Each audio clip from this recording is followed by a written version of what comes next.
Hello students. आप जो topic में लेके आई हूँ वो है पवन की निक्षेपात्मक स्थलाकृतियाँ। पिछली बार तो आपने अपर्दनात्मक पढ़ी थी।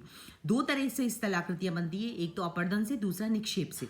तो अपर्दन से जो स्थलाकृतियाँ हैं वो आपने लास्ट लेक्चर में देखा होगा।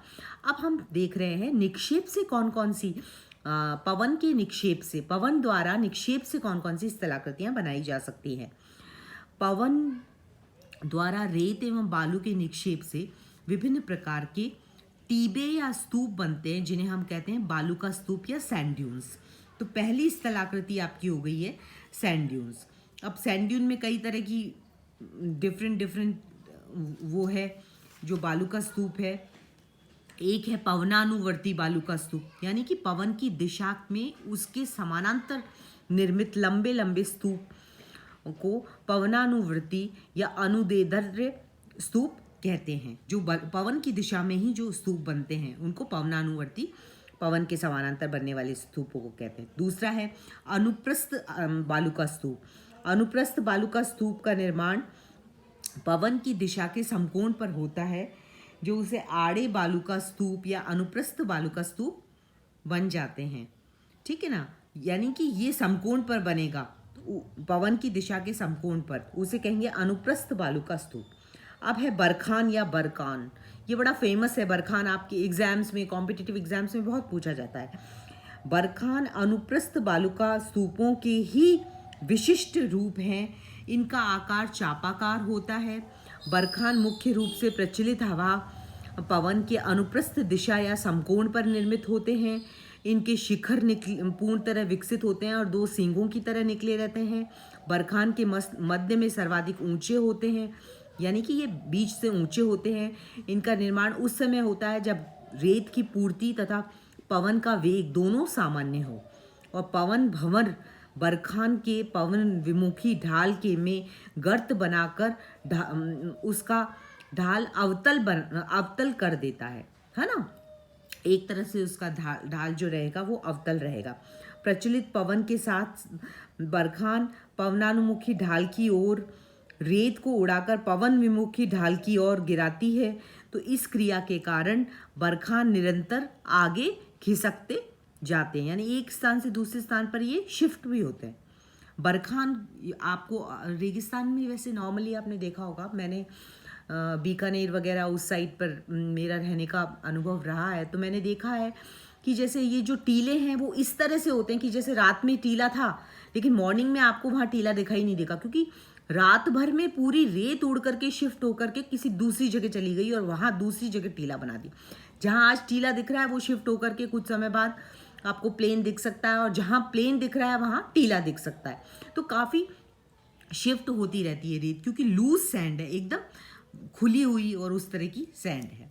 अब नेक्स्ट जो स्थल आकृति हम देख रहे हैं यहाँ पे रेगिस्तान में, वो है लोयस। लोयस नाम सुना होगा आप लोगों ने, काफ़ी फेमस है, स्पेशली चाइना के कॉन्टेक्स्ट में लेते हैं, बिकॉज ये लोयस क्या है, पवन द्वारा उड़ाई गई धूलों के निक्षेप से निर्मित स्थल रूप को लोयस कहते हैं।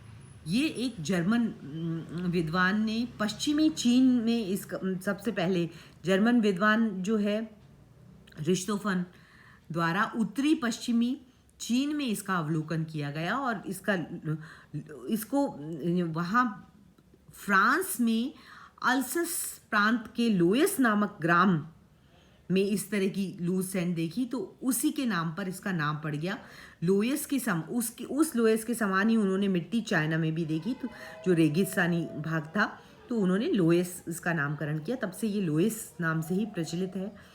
ये क्या है, धूल एक्चुअली एक जगह बैठ जाती है, धूल के बारीक कण बैठ जाते हैं एक बड़े पैमाने पर एक स्थान पर। जहाँ जैसे वनस्पतियाँ होती हैं वहाँ धूल के कण रुक कर बैठने लगते हैं।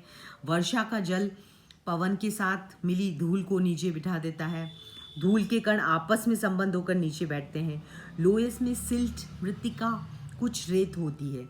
लोयस का निर्माण जो है वो मरुस्थलीय भागों में रेत, नदियों के बाढ़ वाले क्षेत्रों में, रेतीले तटों पर, हिमनदी अवक्षेप पर ये आपको दिखाई देगा। लोयस जो है वो चाइना के उत्तरी एशियाई उत्तरी पश्चिमी जो भाग है उसमें लोएस आपको बहुत विस्तृत रूप में दिखाई देंगे। मरुस्थली भागों से उड़कर आने वाली धूल जो जर्मन निर्मित लोएस को मरुस्थली जो जमने से निर्मित होता है उसको हम लोएस कहते हैं। और लोएस का मैदान चाइना में तो एकदम क्लियर कट देखने को मिलेगा, लंबा चौड़ा, हल्का सा येलोइश कलर वैसे भी जो रेगिस्तान की सैंड है उसका कलर तो येलो ही है, आपने देखी होगी उस सैंड का कलर। हाँ, तो आप जब दूर से देखेंगे एकदम येलोइश आपको छाया हुआ मिलेगा, निक्षेप जो है एकदम उस तरह का बारीक बारीक एकदम, तो वो आपका लोएस है। तो इसके अलावा आपको रेगिस्तान में जो है वो और कौन सी स्थलाकृतियाँ देखने को मिल रही है? उत्खात स्थलाकृति, बैडलैंड टोपोग्राफी जिसको कहते हैं। उत्खात स्थलाकृति में क्या है? उत्खात स्थलाकृति एक दूसरे के बाद शैल क्रमशः एक दूसरे के बाद होते हैं।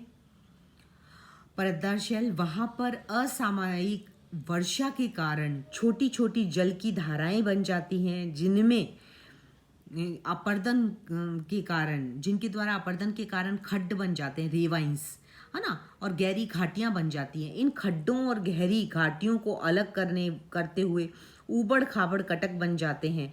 अत्यंत ऊबड़ खाबड़ और असमान होते हैं, नंगे पांव पे उन पर चलना कठिन होता है।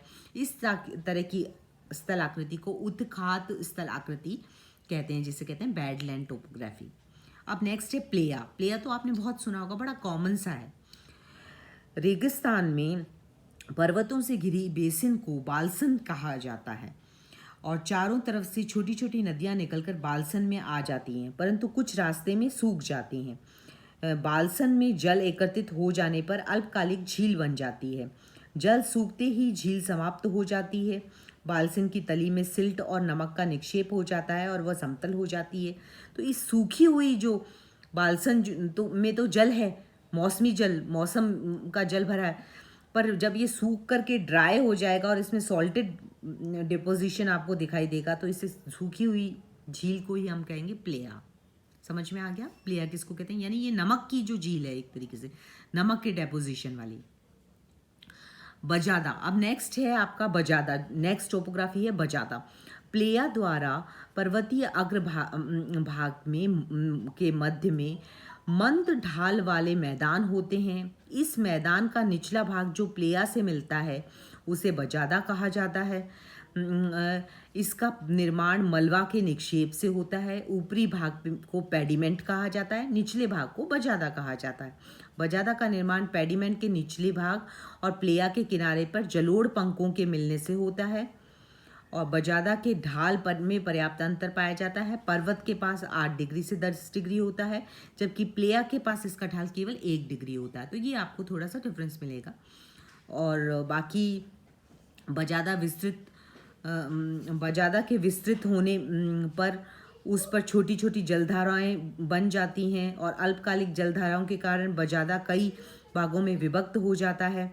बजादा के ऊपरी भाग का मलबे की मोटाई कम तथा निचले भाग यानी प्लेया के पास मलबे की मोटाई अधिक देखने को मिलती है। नेक्स्ट है पेडिमेंट। पेडिमेंट नाम आपने सुना ही होगा मेरे ख्याल से। पेडिमेंट क्या है? बजादा के मध्य अपर्दित शैल सतह वाले सामान्य ढाल वाले भाग को पेडिमेंट कहते हैं। इस नग्न शैल वाले भाग का विस्तार कई किलोमीटर तक होता है। पेडिमेंट का निर्माण अपक्षय तथा सरिता अपरदन द्वारा विभिन्न संरचना वाली चट्टानों के कट जाने से होता है। बजादा तथा पेडिमेंट के ढाल में अंतर इतना कम होता है कि दूर से देखने पर ये समान दिखाई देते हैं, लेकिन करीब से देखने पर अंतर इनका स्पष्ट होता है। पेडिमेंट का निर्माण पर्वतीय अग्रभाग के निम्नीकरण अर्थात अपरदन द्वारा होता है। पेडिमेंट तथा पर्वतीय अग्रभाग की मिलन रेखा के सहारे ढाल अत्यंत तीव्र होता है। कभी कभी 90 डिग्री तक इनका ढाल हो जाता है। पेडिमेंट का ढाल क्रमशः दूर जाने पर मंद होता जाता है। ये आपका पेडिमेंट। तो ये आपकी सारी टोपोग्राफीज थी जो डेपोजिशनल, पिछली बार मैंने इरोजनल बताई थी पवन की, इस बार डेपोजिशनल। तो ये सारी स्थलाकृतियाँ आपकी पवन की कंप्लीट हो गई।